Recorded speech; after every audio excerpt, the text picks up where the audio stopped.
Assalamualaikum warahmatullahi wabarakatuh. Banyak orang yang meremehkan dan memandang sebelah mata tukang ojek. Tapi saya santai saja, karena hidup ini memang tidak pernah lepas dari komentar orang lain. Karena menurut saya, apapun pekerjaan dan profesi kita di dunia ini adalah mulia selama pekerjaan itu halal, dan termasuk sebagai tukang ojek. Menurut saya, ojek adalah pekerjaan yang membuat kita menjadi lebih tenang, santai, bebas, dan leluasa. Karena pekerjaan ini bisa mengatur waktu kita sendiri, dan bukan kita yang diatur-atur. Ada yang mengatakan hidupnya kurang beruntung karena jadi tukang ojek. Justru menurut saya, jadi tukang ojek adalah keberuntungan yang luar biasa. Karena profesi ini mampu memanage waktu kita sendiri, terutama waktu untuk beribadah kepada Allah Subhanahu wa Ta'ala. Ketika menjelang waktu sholat, kita bisa mematikan aplikasi dulu untuk menjalankan kewajiban sholat tepat waktu dan bahkan berjamaah di masjid. Kalau pekerjaan yang lain, saya rasa belum tentu bisa. Tak mengapa kita dipandang hina oleh makhluk. Yang terpenting tidak hina menurut pandangan Allah Subhanahu wa Ta'ala. Intinya tak perlu mendengarkan apa kata orang selama profesi yang kita geluti tidak keluar dari yang namanya koridor syariat. Syukuri seperti apapun keadaan dan kondisi kita, dan jangan selalu membandingkan dengan hidup orang lain agar kita tidak menjadi orang yang kufur nikmat. Dan yang perlu diingat, apapun profesi kita tetap harus Allah yang dijadikan prioritas dan tujuan utama. Karena Allah menciptakan kita, wa ma khalaqtul jinna wal insa illa liya'budun. Tidaklah aku menciptakan jin dan manusia semata-mata hanya untuk beribadah kepadaku. Maka apapun status kita, apapun profesi kita dan pekerjaan kita, dan apapun peran kita dalam hidup, niatkan semuanya untuk ibadah kepada Allah Subhanahu wa Ta'ala.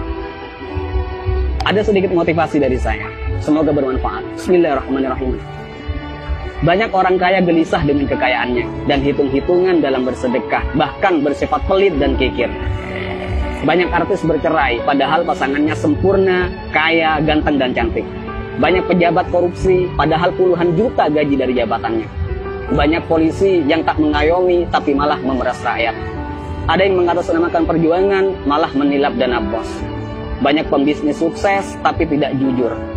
Banyak yang masih bergelut dengan riba, hanya untuk gaya hidup. Ada yang menguasai banyak ilmu agama, tapi gemar bermaksiat dan tak mengamalkan ilmunya. Ada yang gemar berdakwah, tapi tak mampu mendakwahi dirinya sendiri.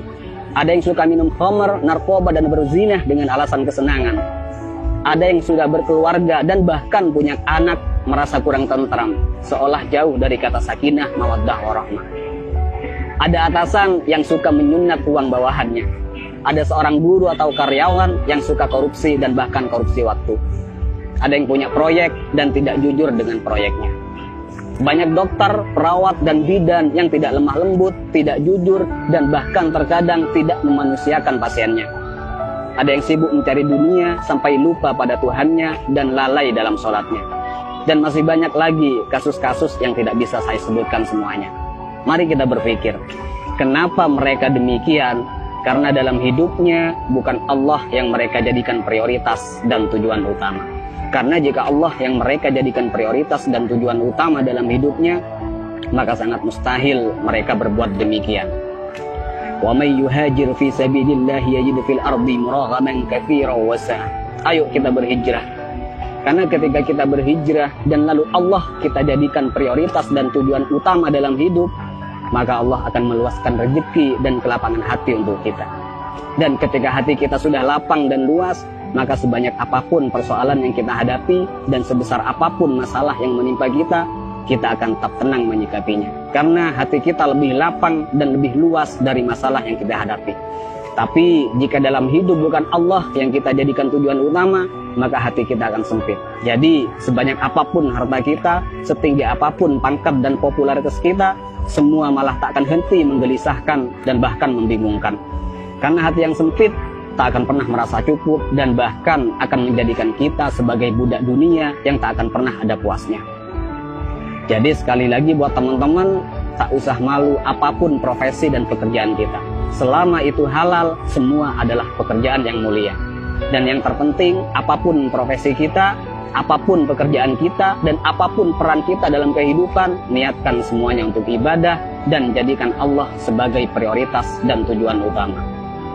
Dan jika kita galau, gelisah, sedih, gundah gulana, hati tidak tenang, maka perlu kita cek. Pasti ada kesalahan dan maksiat yang kita lakukan. Dan sudah pasti kita meletakkan dunia di atas Tuhan. Dan juga saya pastikan hubungan kita dan Allah sudah tak lagi mesra.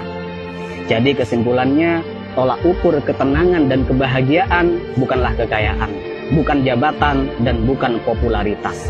Tapi tolak ukur ketenangan dan kebahagiaan adalah tergantung di mana letak Allah di hati kita. Assalamualaikum warahmatullahi wabarakatuh.